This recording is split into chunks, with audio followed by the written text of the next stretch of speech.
Hi everyone. सो आज हम लोग नया चैप्टर शुरू करने जा रहे हैं और ये है सेट थ्योरी। ठीक। तो इस चैप्टर में हम लोग सेट्स के बारे में पढ़ेगा, सेट्स क्या है, उसका टाइप क्या है, फिर आगे हम लोग कुछ प्रैक्टिकल क्वेश्चन वगैरह देखेगा। ठीक है। तो चलो फिर क्लास शुरू करते हैं आज का। तो देखो सबसे पहले क्या दे रखा है यहाँ पे।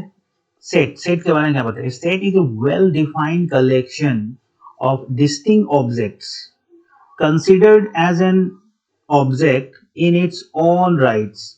The object in a set are called elements or members.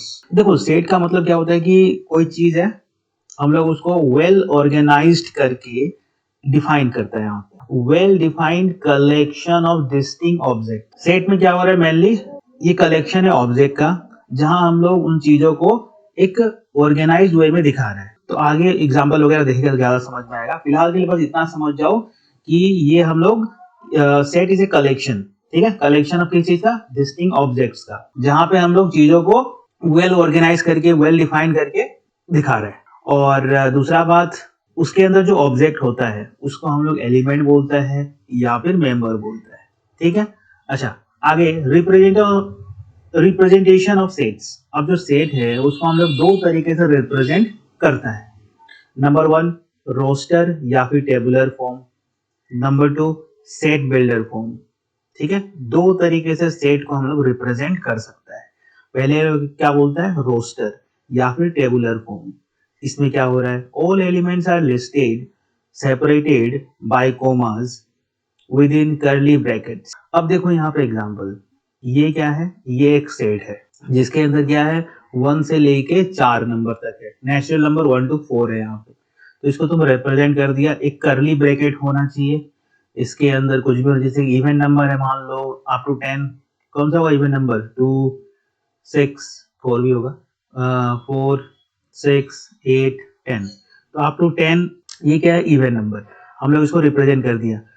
ठीक है, और इसको हम लोग कुछ भी इवन ई का नाम दे दिया। तो ये क्या हो गया, ये एक रोस्टर या फिर टेबुलर फॉर्म में इसको हम लोग रिप्रेजेंट किया है, जहां पे हम लोग जितना भी एलिमेंट है उसको कॉमा दे दे के सेपरेट करके हम लोग दिखाया है और एक कर्ली ब्रैकेट के अंदर लिखा है। चलो ठीक है, यहाँ पे डायरेक्ट नंबर वगैरह आ जाता है। चलो नेक्स्ट क्या है, set builder form. Set builder form क्या होता है, a property that describes the element of the set is within is written inside curly bracket। जहां पे हम लोग चीजों को डिस्क्राइब किया है, डायरेक्ट नंबर नहीं डाला है, उसको डिस्क्राइब किया है, यहाँ पे वो बात बोल रहा है। A property that describes the elements of the set is written inside curly brackets. अब देखो यहाँ पे इसको पढ़ना कैसे, ये जो ये कोई सेट है जिसका नाम ए है और ये कर्ली ब्रैकेट के अंदर है, और यहाँ पे इसको पढ़ना क्या है, एक्स सच दैट। ये जो लाइन है उसको सच दैट बोलेगा तुम, और इस लाइन को हम लोग ऐसे भी लिख सकते हैं।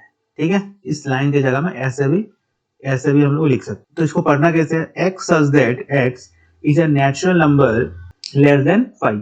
Natural number less than 5। तो यहाँ पे जो बात हो रहा है और यहाँ पे जो बात हो रहा है दोनों सेम है, लेकिन यहाँ पे डायरेक्टली तुमको नंबर बैठा कर दे रख दिया है 1 to 4 से 1 से लेकर 4 तक, और यहाँ पे बोल रहा है कि नेचुरल नंबर लिखना हमको लेना है और लेस देन 5। तो दोनों में तो सेम ही आएगा। लेस देन 5 में नेचुरल नंबर क्या आता है, 1 2 3 4 बस।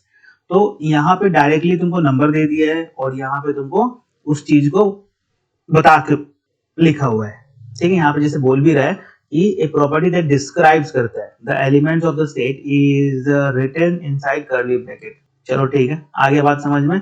तो फिर से एक बार समझ जाओ, जो सेट्स है उसको हम लोग दो तरीके से रिप्रेजेंट कर सकते हैं। पहला जो फॉर्म है वो है रोस्टर टेबुलर फॉर्म। इसमें क्या हो रहा है, इसमें डायरेक्टली नंबर वगैरह आ जा रहा है कर्ली ब्रैकेट के अंदर।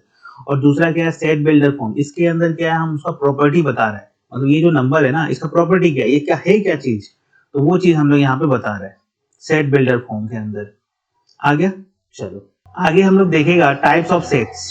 टाइप्स ऑफ सेट्स में सबसे पहले हम लोग देखेगा finite sets contains A limited number of sets. Example 1 2 3। अब यहाँ पे क्या हो रहा है, फाइनाइट सेट्स के अंदर कोई लिमिटेड मतलब लिमिटेड है, अनलिमिटेड एलिमेंट्स नहीं है। यहाँ पे क्या है, कंटेंट है लिमिटेड नंबर ऑफ सेट्स, जिसको हम लोग काउंट कर सकते। इतना समझ जाओ, इसके अंदर वो एलिमेंट्स, फाइनाइट के अंदर वो एलिमेंट्स आता है जिसको हम लोग काउंट कर सकता है, और एक लिमिटेड नंबर ऑफ एलिमेंट्स रहेगा। चलो ठीक है।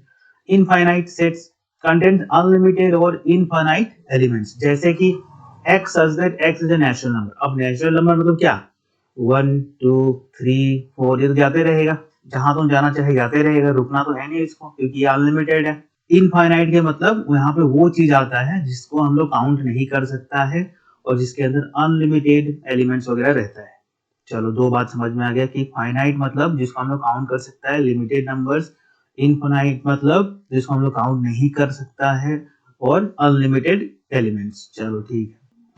आगे देखो, आगे बोलता है कि एम्प्टी सेट्स। एम्प्टी सेट्स मतलब इसको नल सेट भी बोलते हैं हम लोग। A set with no elements denoted as this, इस तरीके से, या फिर ये खाली रहेगा। ये क्या है, ये है एम्प्टी सेट्स। एम्प्टी सेट या फिर इसको नल सेट भी बोलो। नल सेट के अंदर क्या होता है, कोई एलिमेंट नहीं होता है, कोई एलिमेंट होता ही नहीं है। तो जब एलिमेंट नहीं होता है तो उसको कैसे तुम रिप्रेजेंट करेगा, तो या तो ऐसे कर दो या फिर इसे कर्ली ब्रैकेट देके छोड़ दो, बीच में कुछ भी नहीं है। तो ये हो गया क्या, नल सेट या फिर एम्प्टी सेट। आगे देखता है equal sets. Two sets are equal if they have exactly the same elements. दो सेट है, ठीक है, दो सेट है, मान लो 1 2 3, ये हो गया सेट ए, और एक सेट बी है जिसके अंदर 1 2 3, तो सेम एलिमेंट है ना, तो इसी को हम लोग इक्वल सेट बोल रहे हैं। Two sets are equal if they have exactly the same elements. Set A is a subset of set B if every element of A is also an element of B denoted as this. तो हम लोग क्या बोलेगा, A is subset of B.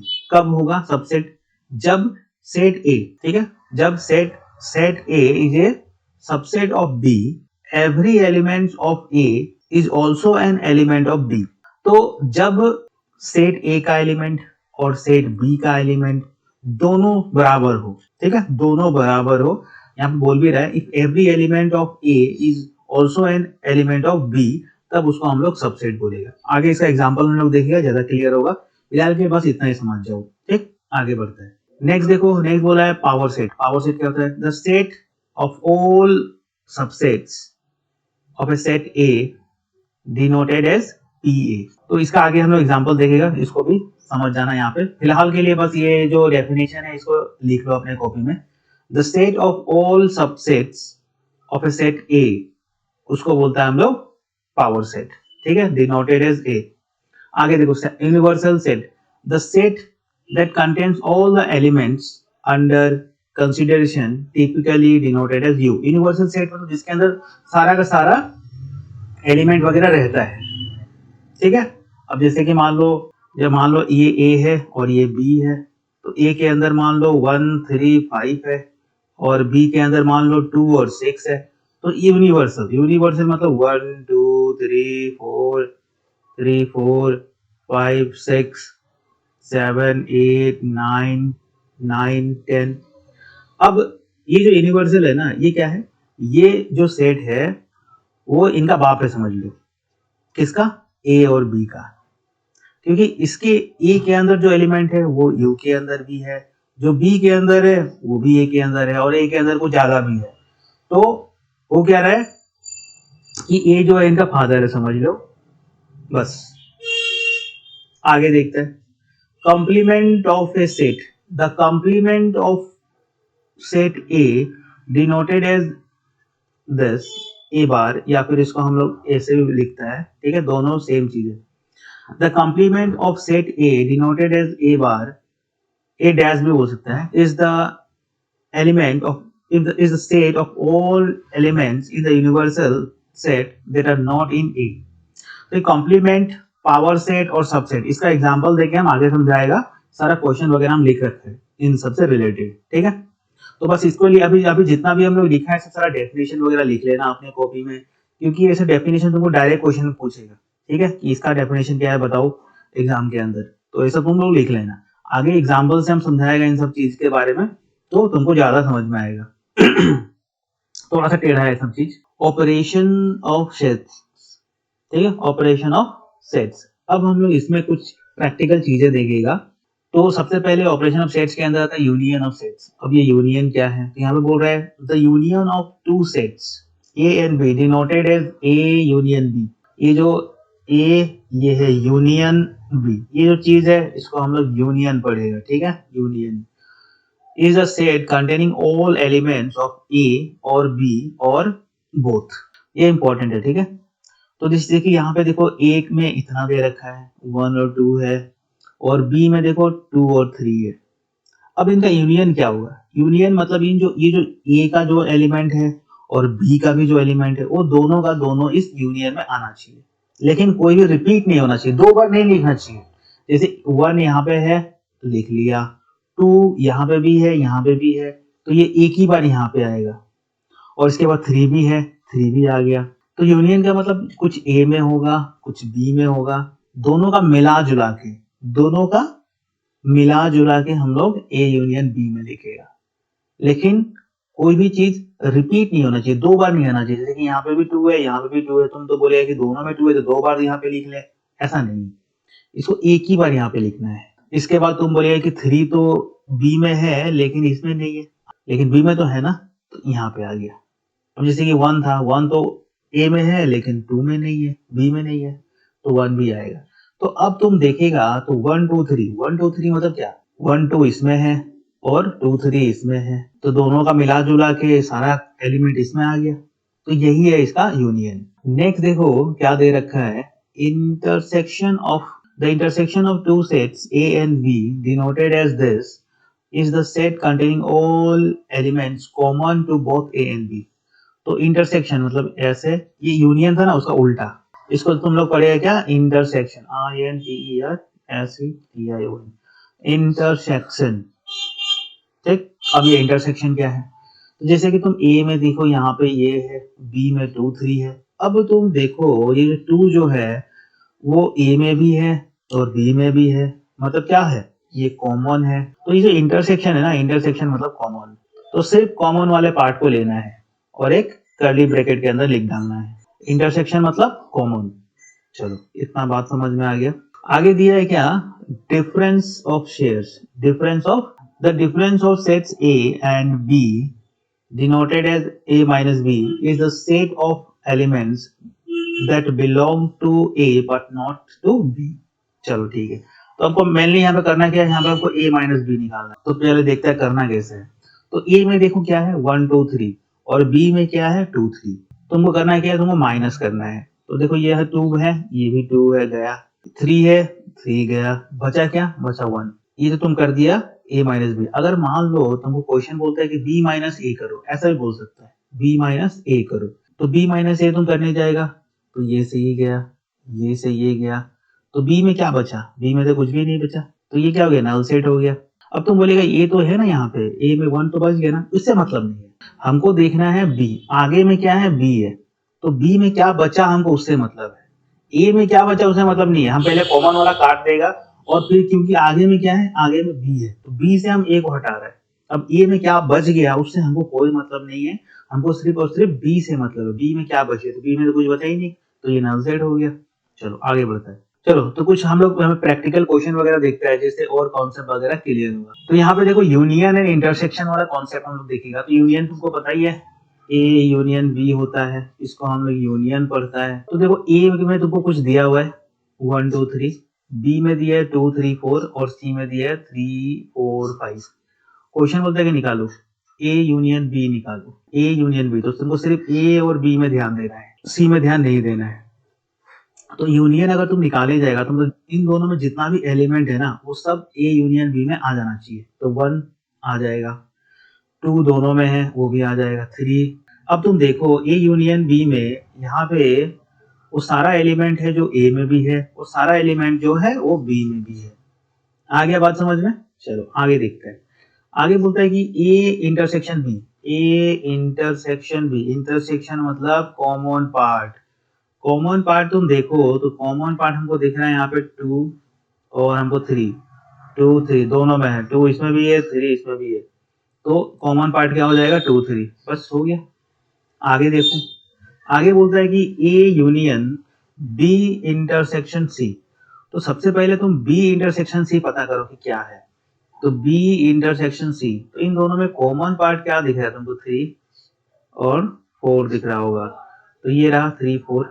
और ए में क्या है, ए में क्या है 1 2 3 है ना, तो ए यूनियन 3 और 4। अब तुमको यूनियन निकालना है, तो यूनियन क्या हो जाएगा 1 2 3 4, बस हो गया काम। तो क्योंकि यहाँ पे क्वेश्चन में थोड़ा सा लेंदी है, पहले ये वाला पार्ट निकाल लिया हम लोग, ये रहा, ए का वैल्यू तुमको पता ही है, ये रहा, बीच में यूनियन है, तो इन दोनों का यूनियन निकाल दो। यूनियन मतलब मिला जुला के सारा एलिमेंट उठा लेना है, उठा लिया, बस ये काम करना है। आगे देखते हैं, आगे बोलता है कॉम्प्लीमेंट निकालो एंड डिफरेंस। तो ये ए है, ए मतलब तुमको पता ही है, सॉरी ये यू है, यू मतलब तुमको पता ही है यूनिवर्सल सेट। क्या बोलते हैं इसको हम लोग, यूनिवर्सल सेट। यूनिवर्सल सेट मतलब जिसके अंदर छोटा छोटा जितना भी है उन सबको फादर है। अब देखो ये यूनिवर्सल सेट हो गया, यूनिवर्सल के बाद में तुमको ए दिया है, और ये ए जो है ये कहाँ से निकल के आया, ये इस यू से निकल के आया, मतलब ए के अंदर जो भी है वो सब सारा यू के अंदर होना पड़ेगा, ठीक। वैसे ही ये बी, ए कॉम्प्लीमेंट भी दे रखा है यहाँ पे। अब ए कॉम्प्लीमेंट क्या चीज है, अब जैसे कि हम बताया तुमको, इसको पढ़ता है हम लोग ए कॉम्प्लीमेंट। क्या बोलते हैं इसको हम लोग, ए कॉम्प्लीमेंट। अब ये ए कॉम्प्लीमेंट निकलता है कैसे, तो तुम देखो ए यहाँ पे ये दिख रहा है, अब हमको निकालना है ए कॉम्प्लीमेंट। कैसे निकालेगा, तो यू में कितना है 1 2 3 4 5, और ए में क्या है 1 2 3, तो तुम्हारा देखो 1 से 1 गया, 2 से 2 गया, और ये 3 से 3 गया, तो बचा कितना 4 5 6, तो ए कॉम्प्लीमेंट में ये हो जाएगा। तो ए ये रहा ना, तो ए कॉम्प्लीमेंट में क्या होगा, जो जो ए के अंदर नहीं है, जो जो ए के अंदर नहीं है वो हम लोग यहाँ पे ए कॉम्प्लीमेंट में लेगा। आया बात समझ में। तो जैसे कि हम बताया यहाँ पे जो जो ए में नहीं है वो हम लोग ए कॉम्प्लीमेंट में लेगा। कहाँ पे नहीं है, यहाँ पे। पहले तुम ए को देखेगा और फिर यू से कंपेयर करेगा इसको, ठीक है। ए ये गया, ये से ये गया, ये से ये गया, बचा क्या 3 4 5 6, तो वो ए कॉम्प्लीमेंट में होगा। मतलब जो चीज ए के अंदर नहीं है, किससे नहीं है, किससे कंपेयर करना है, यू से कंपेयर करना है, तो वो चीज ए कॉम्प्लीमेंट में आएगा। अब नेक्स्ट देखो a माइनस 2 3, a माइनस 2 3, तो a में देखो पहले क्या है, a में है 1 2 3, माइनस करने बोल रहे हैं 2 3, तो माइनस तुमको पता ही है, हम क्या देखेगा, हम पहले आगे वाला देखेगा, a को देखेगा, ठीक है, क्योंकि a माइनस ये कर रहा है हम, तो 2 से 2 गया, 3 से 3 गया, बचा क्या 1, तो ये रहा। आगे बात समझ में इतना, चलो आगे बढ़ता है। तो इस पार्ट के अंदर हम लोग इतना ही रखता है, आगे हम लोग बाकी जो क्वेश्चन वगैरह है, प्रैक्टिकल प्रॉब्लम्स वगैरह है, वो हम लोग आगे इसके पार्ट में देखेगा, ठीक है। तो जैसे कि तुम लोगों को पता है ये अपना चैनल है AHSEC के लिए, टोटली असम बोर्ड के लिए, ठीक है, अपना असम बोर्ड के लिए। असम बोर्ड के अंदर जो जो अपना सिलेबस है, जैसे अकाउंट्स का है, ठीक है, बिजनेस स्टडीज है, फिर इकोनॉमिक्स है, और फिर BMST है, ये सारा पहले हम लोग सॉल्व करेगा क्लास 12 के लिए, क्लास 12 के लिए। उसके बाद फिर हम लोग क्लास 11 और फिर BCom BBA ये सब चीजें हम लोग देखेगा। तो फिलहाल के लिए अपना 11 12 के लिए हम लोग खोल के रखा है, ये वाला चैनल फुली डेडिकेटेड है 11 12 के लिए। और क्योंकि पहले हम लोग 12 बोर्ड वाले को देख लेता है, उसके बाद फिर 11 का भी क्वेश्चन सिलेबस हम लोग कवर करेगा, ठीक है। तो तुम लोग इस चैनल को सब्सक्राइब कर लेना, अपने दोस्तों से भी करवा देना, और वीडियो अगर समझ में आए, कुछ भी कॉन्सेप्ट वगैरह समझ में आए, लाइक करना, ठीक है, और जितना हो सके शेयर करो, जिससे अपना चैनल भी ग्रो हो, ठीक है। तो चलो फिर आज रखता है, बाय।